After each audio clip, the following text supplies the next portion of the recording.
नमस्ते सभी को। आज का विषय सभी को स्पष्ट हो गया होगा थंबनेल देखकर। तो आज का जो विषय है उसमें हम बात करेंगे कि एक तरफ है धीरेन्द्र शास्त्री जो कि हिंदू एकता के लिए पदयात्रा कर रहे हैं और एक तरफ है गोवर्धन मठ के शंकराचार्य जो उनको क्रिटिसाइज कर रहे हैं।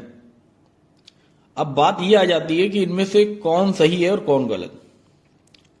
हम इस निर्णय पर पहुंचे कि कौन सही है कौन गलत, उसके पहले जो मेरा मत है मैं वो आपको स्पष्ट कर देता हूं। ना ही मैं धीरेन्द्र शास्त्री का बहुत बड़ा फैन हूं और ना ही मुझे जो सो कॉल्ड शंकराचार्य आज बने बैठे हैं उनसे कोई लेना देना है। लेकिन जब कोई भी व्यक्ति अच्छा कार्य कर रहा हो तो उसमें हमें समर्थन करना चाहिए, और अगर समर्थन नहीं कर सकते तो कम से कम उसकी टांग पकड़कर पीछे घसीटने का हमें कोई अधिकार नहीं है। अब ये जो धीरेन्द्र शास्त्री जी हैं ये बहुत अच्छा कार्य कर रहे हैं, हिंदू एकता को बढ़ावा दे रहे हैं, जो कि होना भी चाहिए। अब यहां पर समस्या क्या आ रही है कि जो गोवर्धन पीठ के शंकराचार्य हैं उनका कहना यह है कि जो धीरेन्द्र शास्त्री हैं ये बहुत गलत कार्य कर रहे हैं और इस तरीके का कार्य इनको नहीं करना चाहिए। हिंदू एकता की बात नहीं करनी चाहिए, जातिवाद को मिटाने की बात नहीं करनी चाहिए, क्योंकि जो जातिवाद है वो तो सनातन का हिस्सा है। ये जातिवाद को सनातन का हिस्सा बता रहे हैं। तो सबसे पहले तो इनकी ये वीडियो सुन लीजिए और उसके बाद में हम इस पर चर्चा करते हैं। उनका दल टूट गया, भाजपा की गोद में जाके बैठ गए, भाजपा ने निकल लिया। देखो गीता का पहला अध्याय अर्जुन का वचन, जाति धर्मा कुल धर्मा शाश्वता कुल धर्मा सनातना, अर्जुन का वचन है। वैदिक वाङ्मय में कहीं भी इसका निराकरण या खंडन नहीं है। मूल पक्ष इतने अंश में है कि संभावित युद्ध के चपेट में आकर कहीं सनातन जाति धर्म कुल धर्म वर्ण धर्म विकृत ना हो जाए। बाकी वाक्य सिद्धांत का ही है। अब विचित्र बात यह है, जो जो जाति धर्म को विकृत करने चलता है या चले हैं, एक विचित्र बात है वो विकृत पहले हो जाता है, और जब विकृत हो गए तो विकृत क्या करें।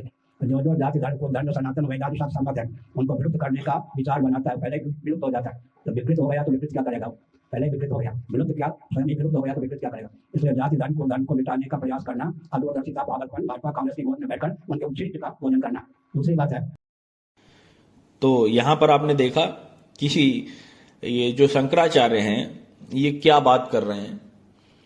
इनका कहना है कि धीरेन्द्र शास्त्री जी जो है ये भाजपा और कांग्रेस की गोद में जाकर बैठ गए।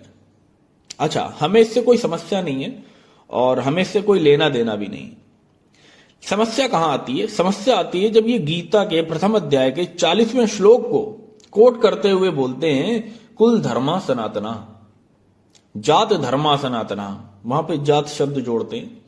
जबकि मैं इनकी जानकारी के लिए बता दूं कि वहां पे जात धर्मा सनातना नहीं है, उसको घुसेड़िए नहीं, कुल धर्मा सनातना है। तो सबसे पहले तो हम स्पष्ट कर लें कि यहां पर बात क्या हो रही है। जो बात गीता में हो रही है और जो बात ये गोवर्धन मठ के शंकराचार्य कर रहे हैं, इसमें जमीन आसमान का अंतर है। यहां पर क्या बात कर रहे हैं, आइए गीता के प्रथम अध्याय के 40वें श्लोक को देखते हैं। कुलक्षये प्रणश्यन्ति कुल धर्मा सनातना, धर्मे नष्टे कुलम कृत्स्नम अधर्मो विभवत्युता। अब इसके अर्थ को समझ लेते हैं कि इसका अर्थ क्या है।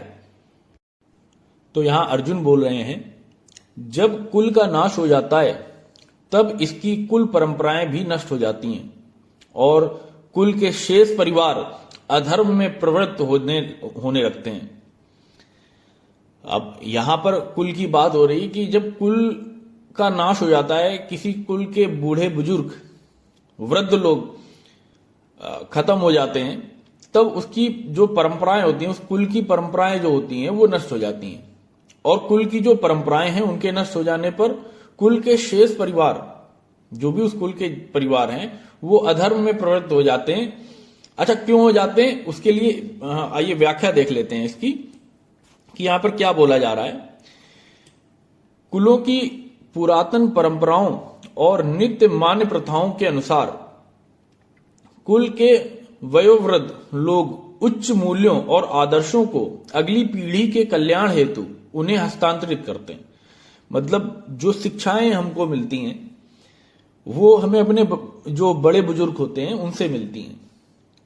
ये महान परंपराएं कुल के सदस्यों को मानवीय मूल्यों और धार्मिक मर्यादाओं का पालन करवाने में सहायता करती हैं। भाई, जो हमारे कुल के बूढ़े बुजुर्ग हैं वो हमें बहुत सारी चीजों के बारे में बताते हैं।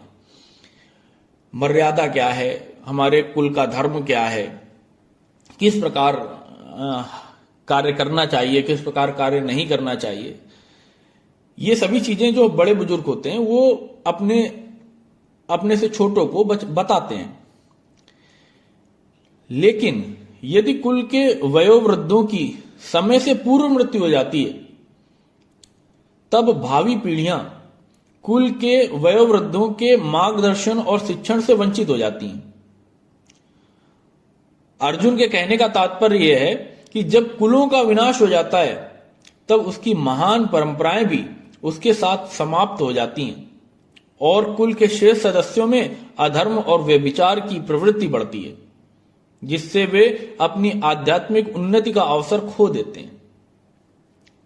यहां पर बात ये हो रही है, वो युद्ध क्षेत्र में अर्जुन खड़ा है और अर्जुन भगवान श्री कृष्ण से ये बात बोल रहे हैं कि अगर बूढ़े बुजुर्ग खत्म हो जाते हैं, जो वृद्ध हैं उनकी समय से पूर्व मृत्यु हो जाती है, तो जो उनकी आने वाली पीढ़ियां हैं, जो बच्चे हैं, उन तक जो मर्यादित और धार्मिक मर्यादाओं के जितने भी मूल्य हैं उनको बताने वाला कोई नहीं रहता।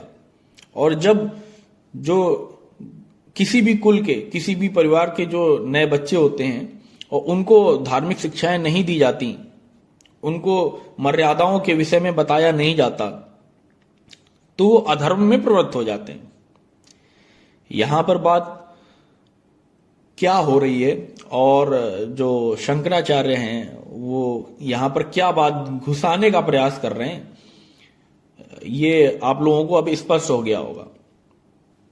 तो और एक बात ये कि अगर वो ये बोले, वर्णों के विषय में बोले कि जो धीरेन्द्र शास्त्री हैं वो वर्ण की व्यवस्थाओं को समाप्त कर रहे हैं, हालांकि उन्होंने आगे ये बात बोली भी है, तो भाई पहले तो इनको ये समझना चाहिए कि वर्ण व्यवस्था है क्या, किस प्रकार से वर्ण व्यवस्था होती है। ये तो जन्म से ब्राह्मण मानते हैं, जन्म से क्षत्रिय मानते हैं।